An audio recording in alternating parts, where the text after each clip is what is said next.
Jika kita ingin mendapatkan kemudahan dalam hidup, kenyamanan, kenikmatan, maka kunci yang pertama kata Allah, fokus baik-baik, perhatikan, ikutilah, temani, dempetin. Ya, oleh kita sandingkan kehidupan kita itu dengan golongan-golongan yang paling utama. Wa hasuna ulaika rafiqa. Dan mereka itu sebaik-baiknya model kehidupan yang harus kita ikuti sampai dempet, ikuti dengan dekat sekali pola kehidupan mereka. Siapa mereka ini? Mereka itu adalah orang-orang yang selalu taat kepada Allah dan Rasul. Taat. Makanya ayatnya dibuka dengan kalimat Quran surah keempat ayat 69, wa may yuti'illaha war rasul. Siapa yang mau menaati Allah dan Rasul, taati. Ikuti. Nah, model kehidupan yang taat kepada Allah itu disebutkan oleh Al-Quran ada 4 golongan utama. 1, para nabi. Semua nabi. Lihat sini, fokus. Saya pernah jelaskan ini, ada Al-Anbiya, ada Nabiyin, itu beda. Surah ke-21 namanya apa? Al-Anbiya. 22 Al-Hajj. 23 gila, 114 An-Nas, Masya Allah. Gampang, cepet ya. 21 Al-Anbiya. Ya, Al-Anbiya. Awas, penting menghafal nama-nama surat Al-Quran untuk memudahkan hafalannya. Ya, kami buka karantina, alhamdulillah nih, golongan angkatan kedua itu ada yang hafal 15 hari 30 juz. Ya, saya bahagia sekali. Ada yang 15 hari, ada yang mungkin hari ini selesai. Hari ini selesai insya Allah. Ada yang 18 hari, ada targetnya 30 hari, 15 hari sudah selesai. Ya, dicintai, kenali ayat-ayatnya.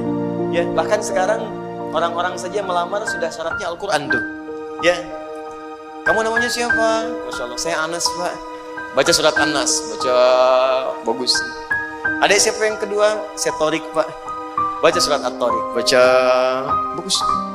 Ada yang ketiga siapa? Udah pucat wajahnya. Masya Allah, saya Yusuf Pak. Yusuf. Wah, tapi memang gak hilang akal. Cuman panggilan sehari-hari kulhu. Dari sini. Ada Al-Anbiya, ada Nabiyin,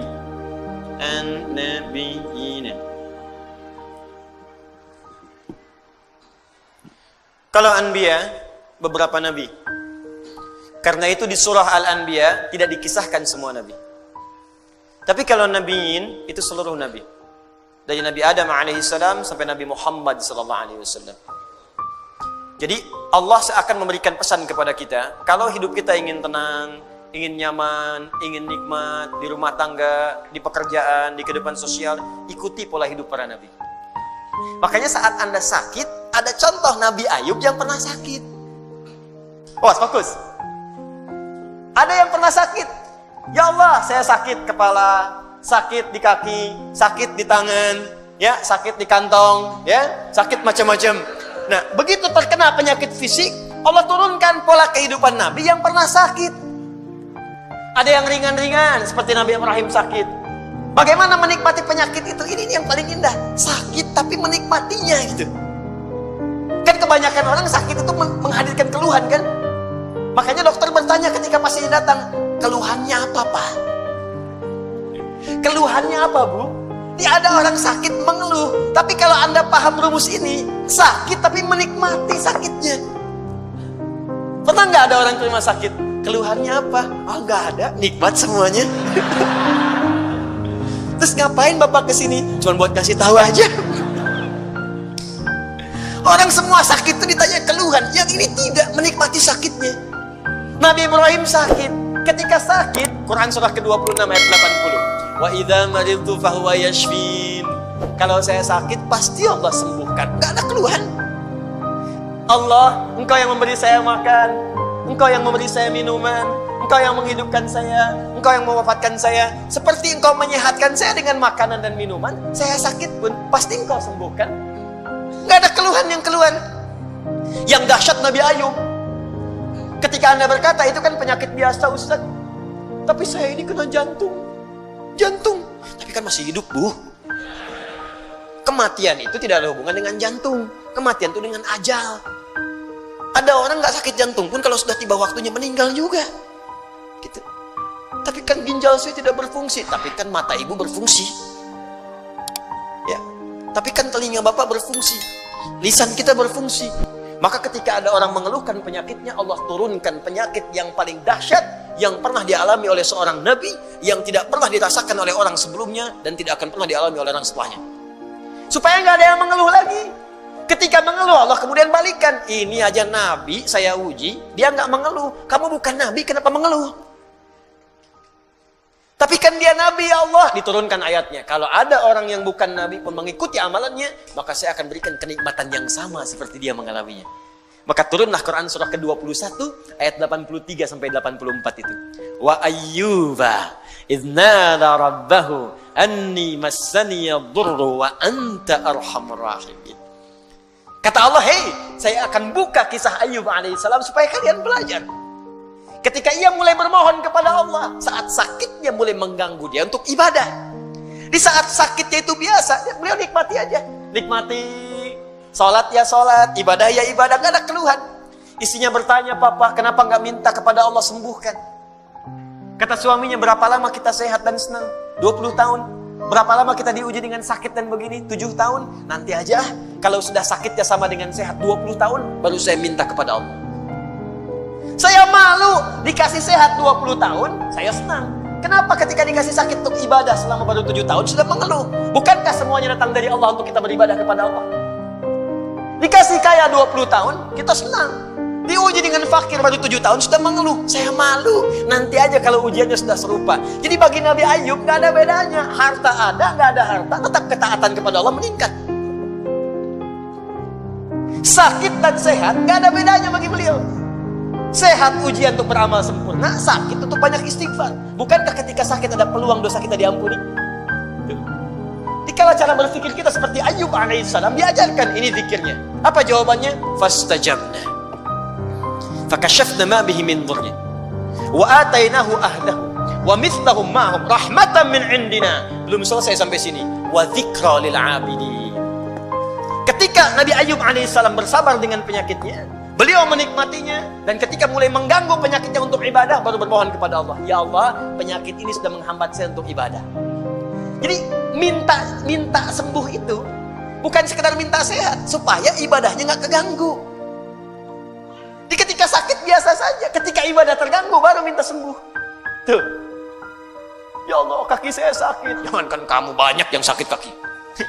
"Ya Allah, sakit di kaki ini sudah mulai mengganggu saya untuk bisa ke masjid berjamaah." Begitu caranya. "Ya Allah, kepala saya sakit." Banyak yang sakit kepala.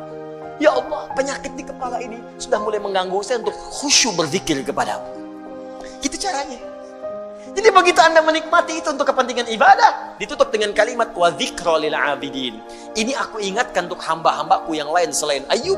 Jika kalian mengalami hal yang serupa, amalkan amalan seperti Ayyub merasakannya. Nabi, Anda berdagang, Anda bisnis, Anda bekerja, Anda berdakwah, Anda mengajar. Apa Anda kira akan mudah menyampaikan semua itu? Belum tentu. Kadang-kadang ada saingan. Anda yang ikut tender, mereka yang menang, padahal nggak ikutan sama sekali. Ada yang kemudian berusaha menyingkirkan, menyungkurkan. Ada yang mengajar juga, kadang-kadang ada yang menyoal. Bukan cuma Anda, bahkan ada seorang nabi namanya Yunus alaihissalam. Berdakwah, bekerja dengan baik, disoal oleh orang sampai diusir dari kampung. Masuk kemudian ke perahu, dilempar, ditelan ikan paus. Anda bayangkan, Anda masih hidup sampai sekarang, beliau di dalam perut ikan paus. Tapi kau masih bisa nikmat aja zikir. Idznada fi dhulumati, ya. Baca ayatnya wa dhannuni. Baca ayatnya 86 sampai 87-nya. Wa dhannuni idz dhahaba mughadiba, ya. Wa dhanna an lan naqdir alayhi. Fanada fi dhulumati alla ilaha illa anta subhanaka inni kuntu minadh dhalimin. Tadinya gelisah, enggak enak tuh. Ditelan dalam perut ikan paus. Kira-kira tuh di dalam perut ikan paus itu, maaf ya, terang atau gelap? Udah pernah masuk?